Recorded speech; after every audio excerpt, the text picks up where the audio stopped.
Bom, como eu ia dizendo, então essas pessoas, né, que estavam ingressando na Marinha, a maioria delas eram pessoas desfavorecidas. Essas pessoas é, eram tratadas de uma maneira diferente, né, com castigos físicos como a chibatada, né, a chicotada nas costas, de acordo com os erros que eles fizessem, eles seriam castigados dessa forma, né, entre outras formas de castigos físicos. E isso vai levar a uma indignação, né, dessas pessoas que vão, né, se reunir através da liderança do João Cândido, que vai ser um cara que vai ficar famoso na história como o Almirante Negro. Devido, né, à sua liderança nessa revolta e devido às habilidades que ele tinha nas questões navais. Então o João Cândido, ele juntamente com esse pessoal aí dos praças da Marinha, eles vão fazer, né, manifestações, né, dentro da região portuária ali do Rio de Janeiro, e essas manifestações vão ser duramente reprimidas pelo governo. O João Cândido, ele vai deixar o seu nome marcado na história. A revolta, de certa forma, num primeiro momento ela não vai surtir efeito, os maus tratos vão continuar ocorrendo com esses marinheiros, né, de praça, porém, anos após essa revolta, o governo vai estabelecer limites dentro dos castigos e punições que eram dados para essas pessoas. Bom, dentro disso, né, vamos fechar agora o conteúdo a partir da revolta da vacina. A revolta da vacina, ela tem como contexto o quê? O governo do prefeito Pereira Passos. Pereira Passos, no caso, era um engenheiro.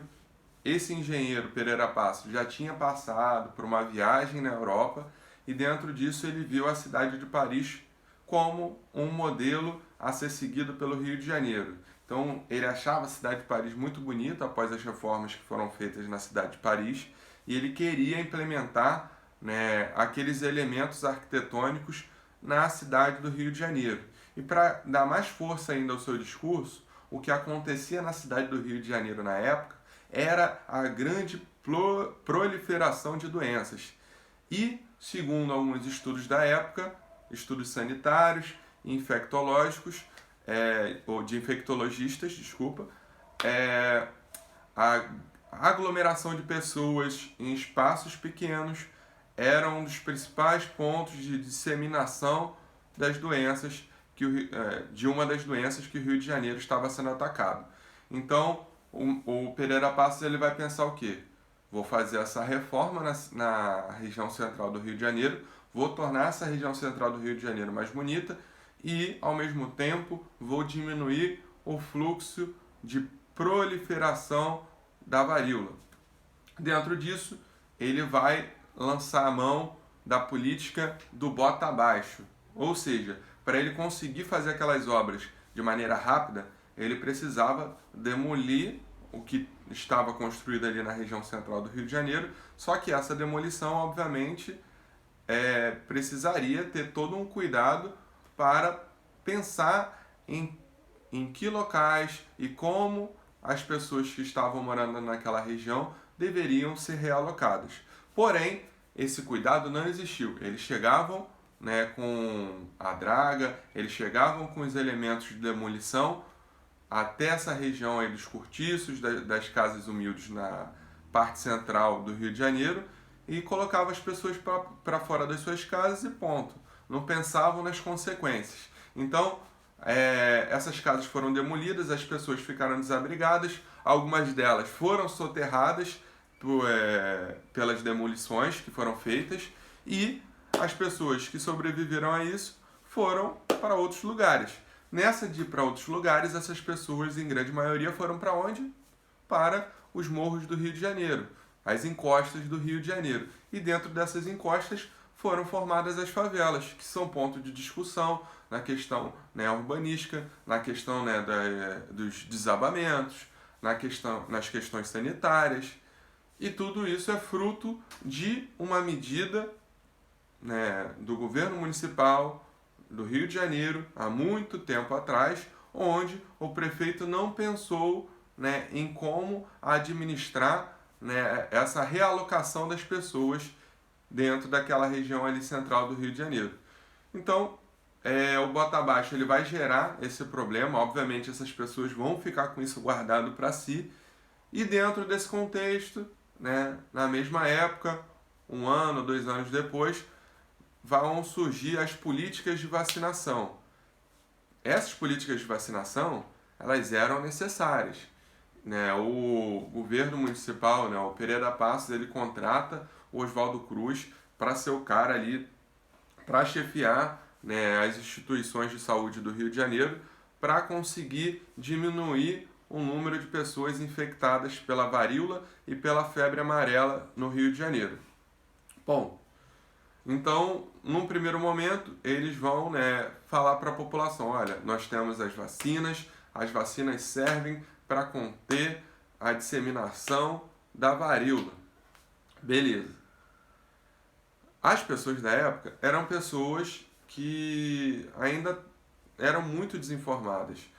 E essas pessoas, se você não chegasse, fizesse um trabalho de formiguinha, essas pessoas iriam continuar mantendo os preconceitos, as coisas que elas acreditavam.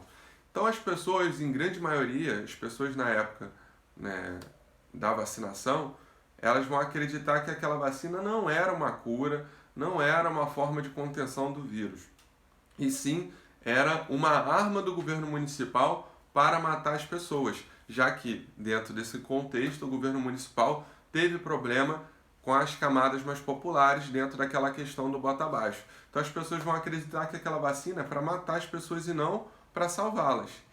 Dentro disso, muitas pessoas não vão aceitar ser vacinadas. Dentro disso, com um baixo número de pessoas vacinadas, o governo municipal vai estabelecer a obrigação das pessoas serem vacinadas. Ou seja, os agentes de saúde eles poderiam vacinar as pessoas à força. Isso vai ser um verdadeiro problema para o Rio de Janeiro. Por quê? As pessoas vão ter as suas casas invadidas pelos agentes de saúde e os agentes de saúde vão cumprir aquela ordem, vão vacinar as pessoas à força e essas pessoas vão reagir. E a reação das pessoas vai ser o quê? Melhor dizendo, vai ser tomar as ruas e enfrentar o governo. Nessa vão haver quebra-quebras, né? Quebra-quebras tanto de instituições privadas quanto instituições públicas, assim como o enfrentamento da polícia. Bom, moral da história, o que a gente pode refletir a respeito da revolta da vacina? A medida de vacinação era e é sempre muito importante. Porém, para você trabalhar com uma população desinformada, o que você precisa fazer? Informar a população. E isso, como eu já disse, é um trabalho de formiguinha. Então faltou ao governo na época um trabalho mais apurado nessa questão de informar as pessoas a importância da vacina. Além disso, né, por outro lado, o que acarretou a revolta não foi só a questão da vacina, mas o contexto. O governo municipal impôs a vacina de maneira obrigatória. Mas além da imposição da vacina por maneira obrigatória, as pessoas já tinham sido excluídas, né, de participar das questões da cidade. As pessoas estavam passando por problemas como a questão da moradia, né, que eu falei dentro da política do bota abaixo. Então era um contexto caótico. E para, né, fechar como a cereja do bolo, o governo municipal vai vacinar as pessoas de maneira obrigatória sem, né, dar a devida quantidade de informações para essas pessoas. Ou seja, pessoas revoltadas, desinformadas, vão reagir como tal. Isso é importante nos dias de hoje. A gente tem que passar a importância da vacina, que ela é um trabalho científico, de pessoas sérias, um trabalho apurado e é feito para o bem. E isso deve ser sempre trabalhado, certo?